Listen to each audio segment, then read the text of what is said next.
Oke, halo selamat pagi sahabat ministry, ketemu lagi dengan saya Vina di acara kita Q&A bersama narasumber kita yang pastinya selalu mempunyai jam terbang yang tinggi. Siapa dia? Kali ini saya akan jalan-jalan dan balik lagi ke daerah saya, yaitu daerah Sumatera. Sumatera apa? Kalian penasaran? So don't go anywhere ya.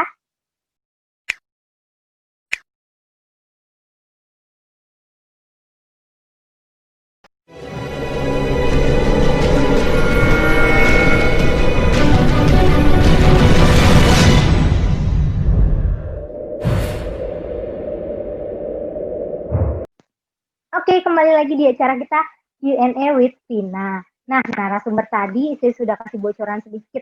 Narasumber kita itu adalah dari daerah Sumatera sana. Siapa dia?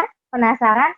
Tapi sebelum kita sapa, buat sahabat ministry yang di luar sana yang sedang menonton acara ini, please dong kalian jangan lupa like, comment, and subscribe channel kita ya, Adventist Online Ministry.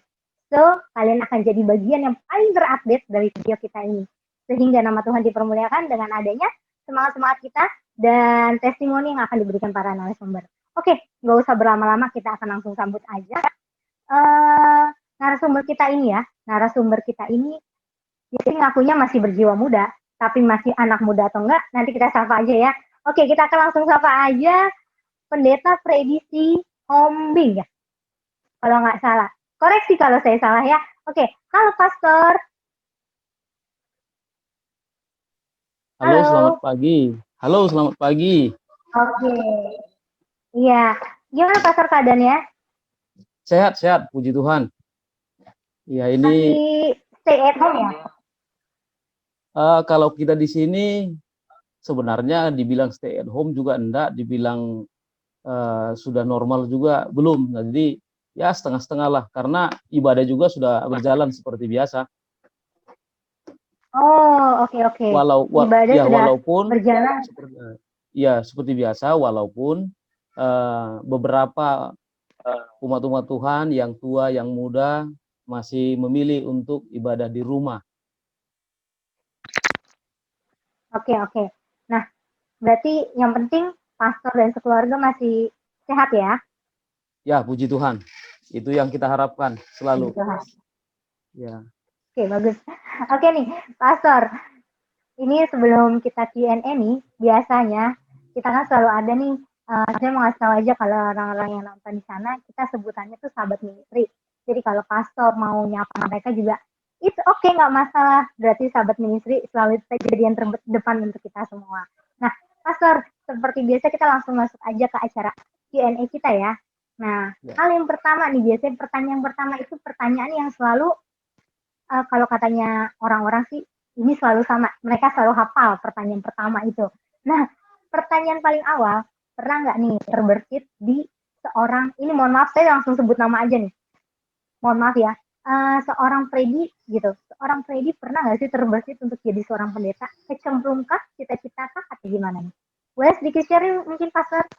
Ya, sebenarnya kalau dulu masih kecil, sebenarnya saya tidak pernah bayangkan saya mau jadi pendeta. Karena bagi saya pribadi, ini curhat sini sedikit ya. Karena saya berpikir bahwa untuk kuliah saja saya tidak pernah pikirkan. Makanya saya hanya berpikir dengan kondisi orang tua saya berpikir bahwa tamat SMA saja itu sudah luar biasa. Ya, tapi saya mau katakan bahwa motivasi yang saya selalu ingat dari orang tua saya adalah dia katakan kamu kuliah. Kemudian katakan kalau nanti di mana kita tidak sanggup, kemudian kamu nanti berhenti. Yang penting kamu kuliah dulu, nanti kita di mana tidak sanggup, nanti kamu berhenti. Nah, sebenarnya motivasinya kenapa mau jadi pendeta ada beberapa.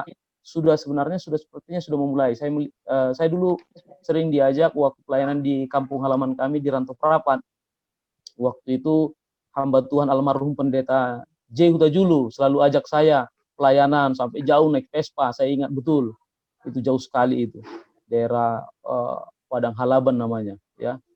Jadi naik sepeda motor dari Rantau Prapat ke sana, kemudian ya zaman-zaman itu ya kita masih SMA diajak ada satu kenikmatan tersendiri dengan pendeta. Kemudian saya juga termotivasi dengan ini hamba Tuhan pendeta Happy Butar-Butar. Keluarga hamba Tuhan pendeta Happy Butar-Butar. Waktu itu mereka sebentar melayani di Rantau Prapat, tapi saya sangat terkesan ketika mereka mendidik anak. Waktu itu kalau tidak salah namanya Joy ya, Joy, karena masih kecil dulu Joy itu. Jadi dia bagaimana mereka mendidik anak. Sebenarnya ibu itu mendidik Joy, dia marah, tapi sebenarnya bapak itu tidak setuju, pendeta tidak setuju, tapi tanpa didengar oleh Joy dikatakan, Mami sebenarnya tidak boleh begitu marah kepada dia. Jadi pendeta menasihati Joy pada waktu Joy tidak mendengar. Jadi saya pikir, oh begini rupanya mendidik anak. Jadi ada motivasi juga.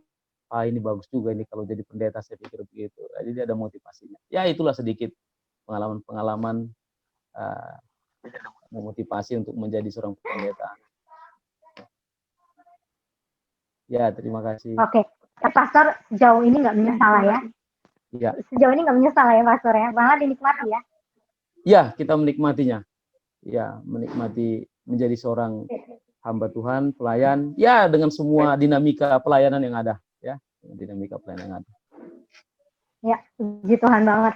Itu jadi kita tahu nih, berarti tidak ada kepikiran tapi menjadi terpikirkan dan menjalaninya dengan baik. Nah, Pastor, nih, saya mau menyinggung sedikit nih tentang tadi Pastor bilang seorang pendeta ya. Kurang lebih Pastor sebagai seorang pendeta kurang lebih, koreksi saya kalau saya salah ya, sekitar udah hampir mau 20 tahun. Betul kan, Pastor? Ya, benar. Ya, sekitar 20 tahun. Nah, ada nggak sih hal-hal selama perjalanan Pastor 20 tahun ini yang nggak pernah terlupain dari seorang pastor gitu? Ya, sebenarnya kalau dikatakan hal-hal apa yang tidak bisa dilupakan, perjalanan kita masih setengah perjalanan ini nampaknya ya. Karena 20 tahun yang akan datang, ya paling tidak lama pelayanan seorang pendeta, kemudian baru dinyatakan full, artinya masa purna. Jadi kalau dikatakan masing-masing distrik pelayanan yang kita alami itu masing-masing sebenarnya punya kenangan tersendiri. Jadi 19 tahun pelayanan atau hampir 20 tahun, saya masih bisa bayangkan sedikit banyaknya kalau saya di sini dulu bagaimana ya, di sini bagaimana, di sini bagaimana. Tetapi saya kira dari sekian banyak pelayan sebenarnya itu banyak hal yang berkesan bagi saya pribadi. Tapi mungkin yang paling banyak ya mungkin kalau dikatakan banyak tantangan ketika saya sebelum saya pindah di daerah ini sekarang ya, karena di situ ya mungkin kalau tidak salah saya katakan bahwa saya berada di sana sering berhadapan dengan hukum ya,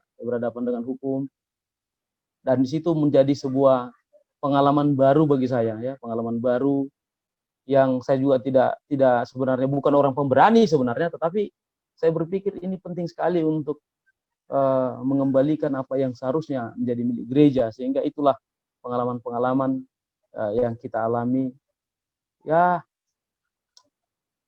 Dan di situ hal-hal yang baru yang bukan mungkin dalam arti bukan domain secara umum pelayanan pendeta sebenarnya kalau berhubungan dengan hukum, tapi kita harus jalani gitu. Kita harus jalani itu, kita harus lewati itu, kita harus hadapin itu, dan itu memang ya satu pengalaman yang boleh kita katakan kadang-kadang kalau saya mengingatnya, aduh dulu begini ya, tapi kalau saya mungkin sekarang sudah berbeda ya gitu. Ya. Ya, luar biasa banget ya sama ceritanya Pastor ini. Benar-benar merasa tertantang banget ya sebagai orang muda. Nah, Pastor, tadi Pastor tuh sedikit menyinggung mengenai masalah hukum. Ya. Sebenarnya Pastor ini kan pernah tuh menjabat sebagai seorang gembala di daerah Sumatera Utara kita ini, maksudnya di daerah Sumatera Utara, dan juga pernah di Aceh juga nih Pastor. Nah, iya benar di Aceh. Koreksi saya juga kalau salah. Dimana kalau di Aceh itu masih minim sekali untuk kalangan Kristen itu sendiri masih minim. Ada nggak tantangan tersendiri atau apa sih perbedaan yang terberat atau terjauh pelayanan di sini dengan di Aceh ini sendiri? Sebenarnya terus terang kalau pelayanan kita di Banda Aceh itu kita sebenarnya lebih fokus kepada pemeliharaan sebenarnya. Pemeliharaan karena dulu ceritanya bahwa pasca tsunami Aceh ada banyak NGO itu adalah pekerjaannya itu adalah eh, eh, pegawai-pegawainya itu adalah orang-orang muda, bahkan mungkin sebagian yang sudah berkeluarga dari umat-umat Tuhan, orang-orang muda. Jadi NGO-NGO itu non-government organization itu yang bekerja di bidang kemanusiaan itu, mereka melayani, bekerja di Banda Aceh dalam rekonstruksi, di dalam pelayanan sosial, dan lain sebagainya. Jadi eh, sebelum saya berada di sana, jumlah mereka dikatakan lebih dari 40. Kemudian lama-kelamaan setelah pekerjaan proyek mereka selesai, kemudian mereka pergi lagi ke tempat-tempat yang lain untuk bekerja. Nah, pada waktu di sana tantangannya sebenarnya bagaimana mendekati teman-teman yang teman-teman daripada teman kita yang juga adalah anggota Advent. Jadi teman-teman kita itu kadang-kadang ajak untuk ke gereja, kemudian kita jumpai ke rumahnya. Kemudian di sana juga ada umat-umat Tuhan yang dulu pernah bergereja dengan kita, tetapi oleh karena situasi pelayanan tidak ada di sana, kemudian kita berusaha untuk mendekatkan mereka kembali, walaupun mereka pesimis karena pelayanan kita itu hanya sebentar dan tidak lama. Jadi saya melihat bahwa pelayanan di sana itu sebenarnya kita tidak bisa hadir, untuk menunjukkan siapa kita yang sebenarnya untuk masyarakat sekeliling. Itu harus diingat bahwa kita tidak bisa langsung hadir di sana untuk memperkenalkan bahwa kita ini pendeta, tidak. Jadi waktu dulu ya saya sangat bersyukur karena pada waktu kami melayani di sana, kami bisa melayani untuk pelayanan, yaitu istri saya itu kan bisa bermain piano. Jadi dia bisa melatih orang bermain piano, kemudian sedikit kemudian mengajarkan vokal. Dan pada waktu itu ada juga anak-anak yang dari sana itu yang asli penduduk Aceh datang ke rumah untuk belajar main piano. Kemudian ketika kami juga berada di sana, kemudian ya kami juga memperkenalkan bahwa kami ini Advent. Kemudian ketika mereka tahu Advent, bahkan di sana ke rumah orang Aceh sendiri kami diundang. Boleh silakan datang mengajar ke rumahnya. Jadi istri saya mengajar di rumah orang Aceh untuk belajar main piano, ya, mengajar piano anaknya. Kemudian ada juga satu kali itu dosen unsia bagian seninya, kemudian membuka satu kayak lembaga kursus musik. Kemudian ketika dikatakan menerima guru mengajar piano. Kemudian ketika kami jumpai itu yang pemiliknya, kemudian katakan, ibu siapa? Kami ini Advent. Kemudian, oh saya kenal Advent. Langsung dia bilang bahwa kapan-kapan saya makan di rumah ibu. Wah, saya merasa bersyukur karena orang penduduk Aceh sendiri pun mengenal Advent. Kemudian katakan, saya kapan-kapan akan makan di rumah ibu. Ya, dia bilang begitu. Saya punya teman Advent. Jadi saya berpikir bahwa bagi sebagian orang, ya sebagian orang yang sudah mengetahui Advent merasa bahwa eh, kita ini sebenarnya tidak menjadi sesuatu hal yang seperti eh, orang lain pikirkan, wah ini haram, ini kafir, ini enggak. Mereka begitu begitu apa namanya prinsip kepada kita, ya, begitu bersahabat dengan kita. Itulah yang kita lakukan. Kemudian ada pelayanan lagi ketika ada juga sebagai apa namanya itu sebagai tutor untuk memberikan nasihat. Ada namanya almarhumah Bunda Bunda ya, saya lupa nama ibu itu.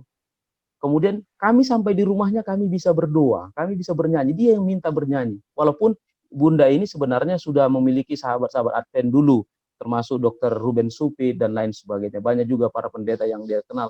Sehingga pada waktu kami masuk ke daerah itu, kemudian di rumahnya sendiri dia meminta supaya kami didoakan, kami tutup sahabat di sana bersama dengan teman-teman kita yang lain. Dan itu sangat sangat luar biasa bagi kita. Walaupun pada waktu itu ini ceritanya ya Bapak itu kemudian ketika mau melaksanakan ya katakanlah ibadah sorenya, kemudian dia matikan lampu, padahal kami di dalam untuk apa? Untuk bernyanyi. Karena permintaan ibu itu. ya permintaan ibu itu, bunda itu. Jadi sangat luar biasa. Wah, makin menarik ini cerita pengalaman hidupnya Pastor. Nah, saya ingin sedikit ke masa lebih sekarang ya, maksudnya. Nah, tapi sebelum ke masa sekarang, tadi itu Pastor melewat waktu di Aceh itu setelah tsunami, apa pada saat tsunami atau sebelum tsunami nih Pastor? Setelah tsunami karena Setelah tsunami ya. Berarti, iya tsunami. berarti lagi di mana, iya. lagi masa pemulihan ya? Ya, masa pemulihan Banda Aceh lah. Jadi saya melihat bahwa kota Banda Aceh sesudah tsunami itu mereka katakan lebih baik dan lebih maju, ya lebih baik lebih maju. Jadi Puji Tuhan. kita berada di sana, ya pelayanan kita di sana ya mungkin walaupun ada jemaat-jemaat yang jauh ya kita jalani dengan menggunakan kendaraan roda 2, kemudian ya kita menikmati perjalanan pelayanan di sana lah. Oke, Pastor, kalau Pastor sendiri pada saat ini masih menjadi seorang gembala kan ya? Iya, benar menjadi gembala. Nah, tapi saya dapat sedikit bocoran juga nih kalau Pastor saat ini juga selain jadi seorang gembala, juga benar sebagai guru agama. iya, benar. Sebagai seorang guru lah. Iya, benar. guru. Iya. Oke. Benar. Nah, sekarang pertanyaan saya nih, Pastor. Apa kan maksudnya seorang guru sama menjadi seorang pendeta itu menurut saya sih ada sesuatu yang bukan berbeda, seimbang tapi akan beda praktikalnya gitu. Nah, apa hambatan yang paling terbesar di sini, Pastor? Ya, memang kalau dikatakan hambatan sebenarnya bagaimana ya? Kalau mengajar itu kan kita sudah ada kurikulum, kan ada kurikulum, tapi tentu mata pelajaran yang digunakan itu lebih banyak bahwa saya menyiapkan atau menyesuaikan dengan materi yang ya sejalan dengan yang kita lah. Jadi kita juga memilih materi yang perlu kita ajarkan itu materi-materi yang benar lah. Ya, jadi yang benar dalam arti sesuai dengan prinsip pengajaran kita. Jadi kita pilih, kita sesuaikan. Kalau di sekolah ketika ada tatap muka, ya kita tatap muka 2 kali seminggu ya sampai jam 2 pada masa normal ya. Kemudian ya sampaikan pelajaran, kemudian sampaikan ujian, kemudian koreksi. Ya, itu saja pekerjaannya. Walaupun sebagai guru agama juga sering juga kadang-kadang kita memberikan seperti personal approach lah ya kepada anak-anak kita ini. Karena ya mungkin boleh saya katakan ya anak-anak yang datang kepada kita ini kan ke sekolah kita ini adalah anak-anak yang dalam tanda petik yang sangat membutuhkan perhatian. Ya, sangat membutuhkan perhatian. Dalam arti sangat membutuhkan perhatian dari sebenarnya ekonomi juga ya, kemudian dari kasih sayang juga ya. Jadi memang di sini karakternya agak berbeda. Kadang-kadang saya berpikir kalau di sekolah negeri memang anak itu yang mau sekolah. Ya kan, anak itu yang mau sekolah. Tapi kalau di sekolah kita ini karena mayoritas, saya bukan merendahkan, tidak. Tapi saya melihat bahwa itulah kebutuhannya, bahwa sepertinya kebutuhan untuk sekolah itu mungkin karena dorongan orang tua mungkin. Ada juga mungkin karena lingkungannya sekolah. Jadi saya melihat di situ. Jadi karena orang tuanya sangat membutuhkan dia sekolah, kemudian juga lingkungannya dia lihat ikutlah sekolah gitu. Jadi kalau di sekolah yang lain contohnya, memang orang berusaha untuk sekolah gitu, berusaha untuk sekolah, bahkan mencoba untuk memilih di sini begitu kan, di sini saya di sini. Nah, tapi kalau di sini itu yang tadi saya katakan bahwa ini sekolah adalah anak-anak yang sangat membutuhkan perhatian yang sebenarnya baik dari ekonomi bahkan kasih sayang. Jadi kita harus contohnya ketika dia salah, bagaimana kita harus berdiskusi, kemudian kita suruh yang lain keluar pada waktu jam istirahat, kemudian kita berbincang, kemudian ya saling bercanda, kemudian kita katakan bagaimana sebenarnya kamu tidak sayang sama orang tua. Ya begitulah pendekatan-pendekatan kita katakan, kemudian kita berdoa. Dan itu kita gunakan juga waktu jam-jam jam-jam istirahat. Waktu jam istirahat kita panggil 1-2 orang, kemudian yang kita lihat sangat ya katakanlah sangat membutuhkan perhatian, kita panggil dia, kemudian kita doakan, kemudian kita ingatkan bahwa dia memiliki masa depan, kita ingatkan dia orang tua yang sangat mengasihi dia, kemudian Tuhan punya rencana indah untukmu, kalau kamu berubah, pasti kamu akan berhasil. Begitulah pelayanan yang kita katakan di sekolah. Tetapi kalau di gereja, kan itu berbeda lagi. Artinya kalau di gereja kita berhubungan dengan usia orang tua yang lebih tua dari kita, kemudian ada juga yang anak-anak, ada juga kaum ibu, ada orang muda dan lain sebagainya. Jadi pendekatan kita kepada mereka bagaimana tetap kita, walaupun kita dituakan dalam gereja, tapi tetap kita harus menghormati orang tua dan orang yang sudah lebih tua dari kita. Ya walaupun kita dituakan, tetap kita hormati, sangat hormati dengan orang tua, kemudian kita berbicara bagaimana berkomunikasi dengan mereka. Jadi kalau anak-anak mungkin kita juga komunikasi dengan mereka, tapi seperti sahabat lah, seperti teman lah, seperti anak kita buatkan. Tapi kalau ini bagaimana kita berbicara dengan orang tua, bagaimana kita menawarkan program-program yang disampaikan oleh daerah, kemudian kita komunikasikan juga dengan penatua-penatua gereja. Ya begitulah yang kita sampaikan. Begitu Saudari Vina. Iya, buat saya jadi semakin menarik nih untuk mengulik-ngulik tentang seorang Pastor Freddy. Nah, Pastor, saya penasaran. Seorang pendeta dan juga seorang guru yang notabene di Sumatera. Nah, untuk Sumatera itu sendiri, pastor itu dipilihkan atau memang memilih harus di Sumatera? Ya, memang waktu itu kita kalau membuat pilihan, ya sebenarnya kita waktu tamat itu ya mungkin daerah sudah, beberapa daerah kan sudah tentukan. Waktu kita tamat tahun 2001 dari PT ASN, ya kita sudah sekitar bulan Juli, kemudian dikatakan A, B, dan C, ada 4 orang kami, kemudian dikatakan di Sumatera Utara. Ya, dan memang kita juga secara pribadi yang menyenangi untuk di Sumatera Utara itu adalah tanah kelahiran kita atau daerah kita. Jadi kita sangat menyenangi melayani di daerah Sumatera Utara. Oke, berarti sudah terjawab kenapa harus di Sumatera Utara. Nah, saya ingin nanya juga di Sumatera Utara, di Sumatera sana lah, nggak usah ke utara atau sekitar Sumatera atau di tempatnya pastor melayani. Ya. Untuk penginjilannya ini, untuk penginjilan itu sendiri sejauh mana ya pastor? Tantangannya seberat apa atau kendalanya di mana sih sebenarnya gitu? Sejauh mana penginjilan di daerah sana sih pastor? Ya, kalau di daerah Sumatera Utara secara umum sebenarnya daerah ini masih terbuka, ya.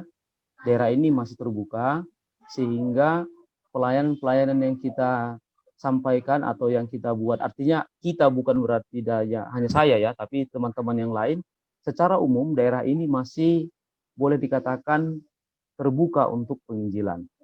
Artinya bahwa pelayanan-pelayanan kita itu secara umum masih boleh kita lakukan, apakah itu dalam bentuk KPA, bernyanyi, kemudian mengadakan kebaktian kebangunan rohani terbuka, di ruang terbuka, di depan kampung atau mungkin di wisma atau di depan perkampungan penduduk, itu masih dimungkinkan. Mungkin berbeda dengan di daerah-daerah yang lain yang lebih banyak mayoritasnya. Tetapi secara umum bahwa pelayan itu masih terbuka untuk kita, dan masih banyak lagi daerah-daerah yang perlu kita sampaikan Injil kebenaran ini. Ya, masih banyak. Kalau seperti kami contohnya di daerah distrik Medan Tamora ini, memang pelayanan kita, dinamika kita ini di sini agak berbeda, ya, banyak berbeda. Jadi kenapa saya katakan bahwa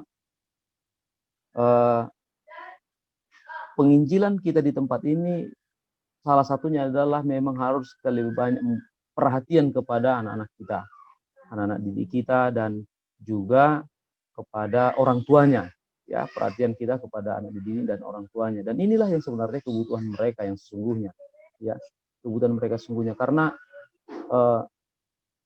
perhatian kita yang lebih kepada mereka itu dan itu menjadi sebuah investasi waktu. Nggak boleh hanya diperhatikan sekali kemudian dia bisa dimenangkan, tidak mungkin panjang waktunya, ya. Jadi pelayanan di daerah Sumatera Utara secara umum masih terbuka untuk apa? Untuk penginjilan, ya, penginjilan masih terbuka. Dan kita melihat bahwa ini menjadi sebuah peluang juga bahwa pekerjaan ini untuk Sumatera Utara belum selesai, ya, belum selesai. Masih banyak hal yang harus dilakukan dan masih banyak daerah yang harus dijangkau, ya, banyak daerah dijangkau. Oke, ini semakin menarik banget nih buat saya lebih bahas lebih tadi karena terbuka tapi masih banyak yang dijangkau gitu, masih banyak yang perlu dijangkau. Makanya kenapa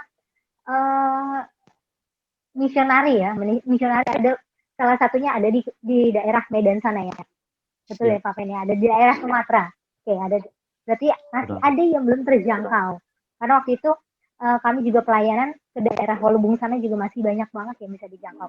Nah ini ada pertanyaan yang ingin saya tanyakan juga nih Pastor, tapi sebelum saya bertanya kita keep dulu biar membuat rasa penasaran sahabat ministry yang di luar sana yang menonton semakin panas semakin penasaran. Jadi buat sahabat ministry yang ada di luar sana tetap masih stay sama kami, kita belum berakhir tapi kita akan kembali lagi saat lagi, jadi jangan kemana-mana, tetap stay tune, tapi jangan lupa untuk komen, like, dan subscribe channel kita Adventist Online Ministry. Oke guys, sampai ketemu sebentar lagi.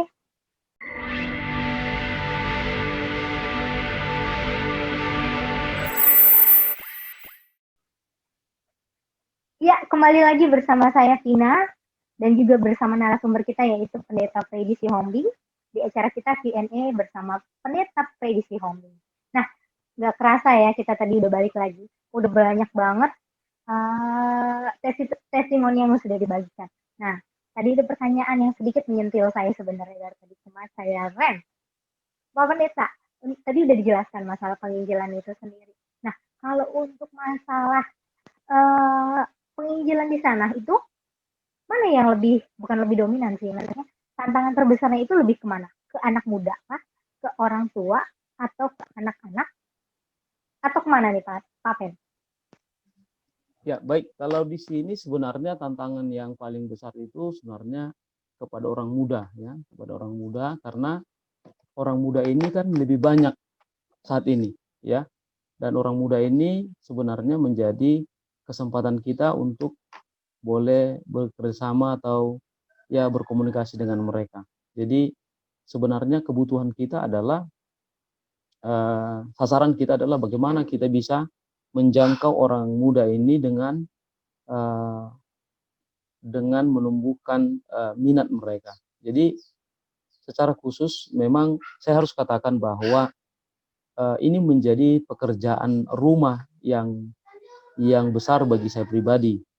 Ya, kenapa? Karena saya selalu mengatakan bahwa sekolah ini adalah menjadi sarana penginjilan. Dengan begitu banyaknya tantangan yang ada, dinamika itu ada, tapi saya harus berusaha bagaimana menjangkau mereka. Kalau hanya menjangkau dengan waktu, ya, dengan waktu tatap muka di depan kelas itu sangat tidak mungkin. Karena ketika kita bertemu dengan siswa itu sekitar katakanlah 35 orang, ya, semuanya butuh perhatian, walaupun ada butuh perhatian khusus, kemudian kita panggil, dan waktu itu sangat singkat karena jumlahnya banyak. Nah, jadi sebenarnya kita berusaha untuk membuat sebuah pertemuan kembali dengan menjangkau mereka, dengan membuat atau melahirkan minat kepada mereka untuk mengikuti apa yang disebut dengan kelas kepemudaan, Pathfinder. Dan itulah perjuangan kita untuk selalu kita sampaikan dan bagaimana kita menumbuhkan minat mereka. Karena apa? Karena ketika kita hanya berharap bahwa hanya di depan kelas kita menangkan mereka, saya melihat itu sangat-sangat sedikit waktu yang bisa kita gunakan. Tetapi ketika kita mau gunakan dengan kegiatan yang lain, seperti PA atau Pathfinder itu, ada kesempatan kita untuk bertemu dengan mereka. Dan itu sebenarnya kita gunakan untuk menjangkau mereka sebagai kegiatan ekstrakurikuler di sekolah bagi mereka. Nah, inilah perjuangan kita bagaimana menumbuhkan minat itu kepada mereka dan menjadikan bahwa acara kepemudaan itu menjadi kebutuhan mereka. Ya, inilah yang menjadi tantangan bagi kita bagaimana memenangkan anak-anak ini bagi Tuhan di waktu-waktu yang akan datang.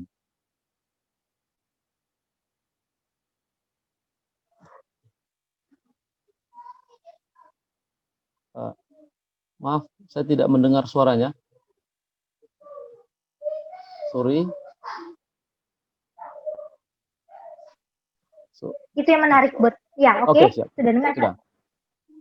Ya, itu tadi yang bikin merasa tertantang. Tadi kita sudah dijawab atau sudah dijabarkan bahwa dari kepemudaan itu sendiri. Nah, saya di sini mau bertanya nih Pastor mengenai masalah itu. Pastor menghadapi pada saat masalah kepemudaan ini, apa yang menyiasati sih, tadi sudah dikasih tahu siasat apa yang Pastor lakukan gitu kan. Nah, tapi untuk dari segi pastornya sendiri, apa sih yang membuat pastor tuh, maksudnya di luar pastor sebagai seorang pendeta ya, apa yang membuat pastor tuh kuat? Ayo dong anak muda, lu harus bisa gitu.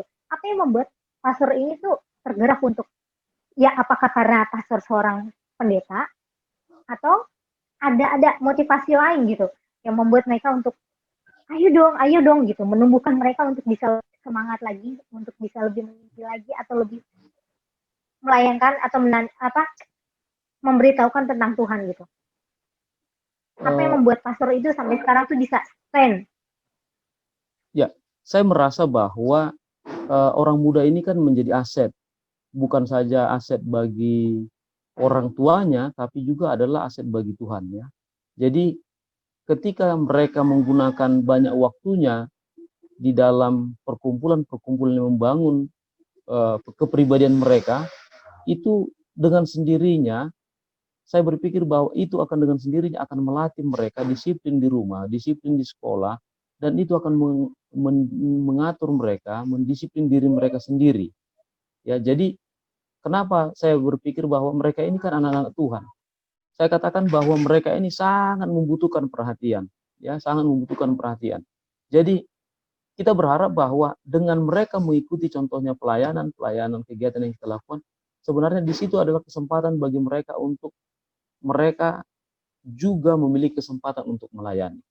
Dan mereka ini adalah anak Tuhan yang juga akan memberikan kebahagiaan bagi orang tuanya di masa depan. Mereka juga nanti juga akan Tuhan pakai untuk menjadi alat-alat Tuhan di waktu yang akan datang. Dan ini pergumulan kita bahwa ketika orang muda ini boleh menjadi anak yang baik, orang tua mereka akan berbahagia, Tuhan akan berbahagia, dan kehidupan mereka akan semakin lebih berbahagia karena mereka akan mengubah, mengalami perubahan kehidupan mereka saat ini dan juga akan lebih baik di waktu yang akan datang, ya, akan lebih baik di waktu yang akan datang.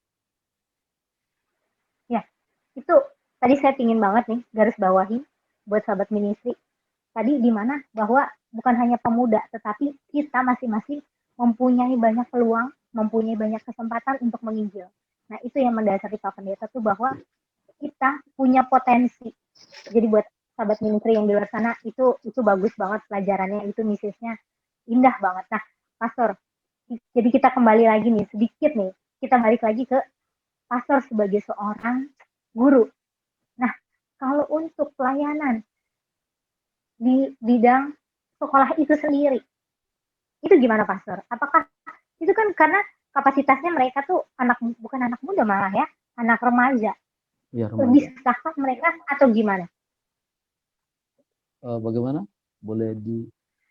Iya, kalau untuk di sekolah sendiri, tantangan terbesarnya untuk dalam menyatakan Tuhan, menginjil itu sendiri gimana Pastor? Karena kan targetnya sudah beda nih sebenarnya. Iya. Baik, jadi kalau kita kan tetap di sekolah untuk tahun-tahun sebelumnya, sebelum COVID ini tetap saja kita adakan berbagai cara, ya. Contohnya pelajaran Alkitab penemuan baru itu juga kita berikan kepada mereka sebagai tugas mereka, dan itu kita kumpul, kita berikan kepada mereka. Minggu berikutnya kita kumpul, kemudian kita bagi kepada mereka, dan itu menjadi sebagai bahan bacaan mereka.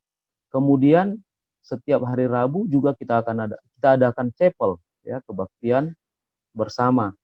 Dan ada juga waktu kita lakukan pekan doa, ya, pekan doa bagi anak-anak kita sekolah, itu SD dan SMP. Jadi tantangan kita adalah bagaimana menggunakan waktu lebih banyak kepada mereka di luar jam sekolah sebenarnya, di luar jam sekolah. Dan itu adalah sebenarnya bagi saya pribadi, di sanalah sebenarnya kita bisa mengenal mereka lebih dekat dan bisa memenangkan mereka. Kalau hanya kita menggunakan waktu di sekolah itu waktunya sangat minim. Ya, kalau saya pribadi, waktu saya kan hanya 2 kali 1 minggu bertemu dalam waktu normal untuk bertemu dengan mereka. Tapi kalau misalnya ada waktu hal yang lain lebih banyak kita gunakan bertemu dengan mereka, seperti saya katakan lagi, kegiatan-kegiatan kepemudaan seperti Pathfinders itu, mungkin ada waktu lagi yang bisa kita gunakan untuk mengenal mereka, mengenal orang tuanya, dan mengenalkan kebenaran ini secara lebih dekat dalam kelompok-kelompok yang kita bentuk. Ya, tadi karena Pastor sudah menjelaskan gitu sebagai dari sisi seorang guru, di mana banyak banget acara yang sudah istilahnya mereka lebih teratur. Nah, Pastor saat ini berarti kan menjalani bukan 2 kategori sih, menjalani dua pekerjaan gitu, sebagai seorang guru iya, sebagai seorang pendeta iya. Kesulitan nggak dalam menata dalam menata waktunya itu sendiri? Karena kan kalau misalnya agak kesulitan kan berarti membuat pelayanan itu semakin bukan minim sih, kurang maksimal gitu. Apakah Pastor masa seperti itu atau gimana nih Pastor? Gimana cara mengatasinya juga? Ya, jadi saya memang harus prioritaskan bahwa pelayanan penggembalaan menjadi yang utama. Ya, dari pelayan penggembalaan saya untuk melayani jemaat itu yang utama, walaupun sekolah adalah pelayanan. Artinya ketika waktu bersamaan antara mengajar dengan pelayanan, contohnya sukacita atau duka cita, saya harus utamakan pelayanan jemaat dulu. Dan itu dari awal saya sudah sampaikan kepada sekolah. Jadi tetap bahwa pelayanan gereja tidak boleh saya tinggalkan. Bahkan pelayanan-pelayanan untuk kantor juga, contohnya ada rapat koordinasi, itu juga akan menjadi prioritas. Ya, walaupun sekolah kita juga menjadi perhatian, tapi prioritas ini adalah yang utama. Ya, yang utama jemaat ini yang utama untuk pelayanan kita. Ya, berarti di sini yang paling prioritas adalah daripada pelayanan itu pelayanan itu sendiri ya. Ini message-nya juga bagus banget. Nah, Pastor, ini nih sedikit agak bukan menyimpang sih, sedikit agak lebih ringan lah ya. Ada nggak sih yang salah, misalnya gurunya ya bukan guru, anak murid yang cemburu nih kalau pastor pada saat ini udah jadi guru aja gitu, atau ada nggak jemaat pastor yang cemburu udah pastor hanya jadi gembala aja gitu, karena kan gembala walaupun istilahnya itu kan harus steady, harus bener-bener ready kalau di calling kalau misalnya ada yang sakit atau ada apa gitu. Ada nggak yang jelas dari antara mereka nih pastor? Tapi untuk saat ini sepertinya tidak ada ya. Yang saya sampai saat Oh, ini, ya. yang saya rasakan tidak ada. Karena tetap saja saya katakan bahwa prioritas adalah pelayanan pengembalaan. Jadi tinggal kalau bisa disesuaikan waktu dengan contohnya sekolah, kalau juga ada sekolah yang membutuhkan pelayanan mungkin waktunya akan diganti. Tapi pelayanan gereja yang tidak bisa ditunda itu menjadi prioritas utama. Untuk saat ini, wah luar biasa. Tidak ada masalah. Luar biasa nih pastor. Ini juga pengalaman menambah spirit juga buat sobat ministry yang di luar sana. Jadi buat yang penting komitmennya itu pengembalaan atau pelayanan itu sendiri. Jadi kita dimanapun berada, kita benar-benar sudah pastor. Ini sekali lagi nih, dari antara seorang guru atau seorang pastor, lebih enak yang mana nih? Ini jebakan pertanyaan, tapi kita ingin tahu ya. Tetap kita adakan pelayanan. sebagai penggembalaannya. Karena penggembalaan kita itu kan banyak tugasnya, termasuk kepada orang tua, termasuk kepada sekolah. Oke. Sebenarnya sekolah itu juga adalah bagian dari tanggung jawab penggembalaan sebenarnya, ya. Khusus kepada sekolah, gembala-gembala yang ada sekolah, karena tidak semua ada para pendeta yang memiliki sekolah. Tapi kita beruntung di saat kita menggembalakan, kita juga memiliki sekolah yang harus kita gembalakan. Jadi saya kira mungkin Oke. kita karena kita bukan majornya, bukan gurunya, justru penggembalaan kepada guru dan siswa itu menjadi tanggung jawab pelayanan kita. Ini yang saya suka. Pendeta jujur. Oke nih Pak Pendeta. Untuk sekarang harapannya Pak Pendeta itu mau seperti apa sih sebenarnya dari untuk pendeta sendiri atau dari segi kayaknya saya berharap pelayanan saya gimana gitu. Ada nggak dari pendeta sendiri harapan ke depannya gimana? Seperti apa? Saya hanya berdoa untuk kembali kepada panggilan penggembalaan itu, panggilan sebagai seorang pendeta itu. Ya, saya berdoa sesungguhnya Tuhan, kalau Tuhan berikan ini adalah panggilan saya, tolong sertai saya untuk pelayanan ini. Sehingga setiap pelayanan penggembalaan itu dapat membuktikan, menguatkan pilihan saya untuk menjadi gembala. Contohnya ketika menghadapi persoalan, contohnya ada suami istri, contohnya bermasalah, Tuhan ajarlah supaya kata-kata yang kita sampaikan itu dapat menyejukkan hati mereka, kemudian mereka berdamai. Itu menguatkan kita bahwa, oh Tuhan, Engkau panggil, memang Engkau pilih. Kemudian ketika ada anak-anak yang nakal, kemudian kita sampaikan nasihat, kemudian dia berubah, kemudian dia mau mengikut Tuhan dengan lebih baik. Itu meneguhkan panggilan kita. Jadi bahkan secara pribadi dalam keluarga sendiri, kita juga memiliki pergumulan. Tuhan, biarlah anak-anakku menjadi anak-anak yang baik, yang boleh teladan bagi orang lain. Sehingga itu meneguhkan bahwa Tuhan, terima kasih Engkau panggil saya untuk penggembalaan rumah tangga juga demikian. Dalam pelayanan-pelayanan kita, penggembalaan juga. Kita berdoa, saya berdoa secara berharap. Harapan saya adalah Tuhan yakinkan saya bahwa saya adalah hamba-Mu yang Kau panggil untuk pekerjaan pelayanan ini. Dan biarlah Tuhan tunjukkan dengan kuasa yang Kau berikan bagi saya untuk boleh melayani, dan Tuhan tunjukkan melalui keberhasilan-keberhasilan dalam penggembalaan. Itulah harapan-harapan saya dan doa saya supaya saya semakin diteguhkan dan dikuatkan di dalam pelayanan ini. Luar biasa. Bijak banget ya Pak Pendeta ini. Semoga tercapai apa yang diharapkan. Nah, the last question nih Pak Pendeta. Bukan the last question sih. Jadi lebih sifatnya, ini nih pertanyaan atau terakhir nih Pak Pendeta. Boleh nggak kasih tips-tipsnya atau kasih semangat dan spiritnya buat sahabat ministry yang di luar sana, walaupun pandemi kayak gini atau tidak, nantinya tidak pandemi lagi, tetap bisa produktif dan penginjilan itu tetap berjalan. Boleh kasih satu semangat buat sahabat ministry di luar sana? Sahabat Adventist Ministry ini luar biasa. Ini kesempatan saya pertama, kemudian saya merasakan tadi apa yang disampaikan oleh saudara Halomoan dan juga ini Miss Pina ini luar biasa. Ini menjangkau orang yang sulit kita jangkau, ya. Saya kira ini sebenarnya pelayanan yang menerobos di daerah-daerah yang tidak bisa dijangkau dengan tatap muka, ya. Jadi saya bersyukur mempunyai sahabat seperti Halomoan dan Pina ini yang dapat menggunakan teknologi saat ini untuk melayani. Dan tadi saya sampaikan kepada saudara Halomoan, ya kalau boleh diajarilah kita supaya kita bisa membuat sesuatu hal yang bisa bermanfaat bagi orang lain. Ini adalah menjangkau orang yang sulit kita jangkau secara tatap muka. Jadi melalui teknologi ini ada banyak orang yang membaca, ada banyak orang yang mendengar bila mana di broadcast, kemudian orang lain membaca, mendengar, melihat, menonton.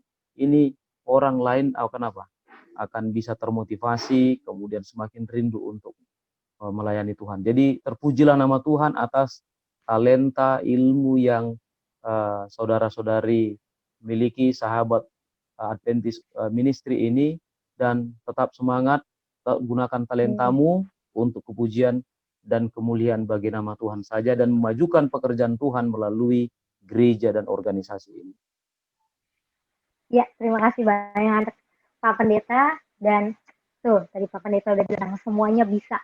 Apapun, nggak harus kita punya uang yang banyak. Tetapi semuanya bisa kalau kita berusaha untuk komit sama Tuhan. Nah, Pak Pendeta, seru banget hari ini.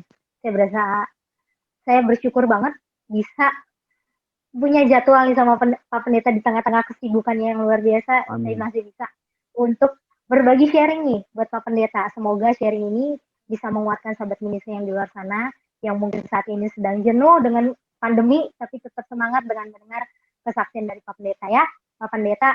Dan tapi mohon maaf nih Pak Pendeta, kita sudah tanpa terasa nih waktu kita udah banyak juga. Mungkin di next time kita bisa lanjutin. Dan saya juga bersyukur ini kita masih bisa bertemu, walau semuanya serba online ya Pak Pendeta ya. Dan semoga Pak Pendeta tetap semangat, tetap sehat, stay health, dan juga pelayanannya juga semakin diberkati jalannya, dan juga untuk sekolah juga semakin juga diberkati dan dijauhkan dari hal-hal yang negatif ya Pak Pendeta. Ya, terima kasih banyak Pak Pendeta. Nah, terima kasih. Untuk salam untuk semua sahabat ministry. Tuhan berkati.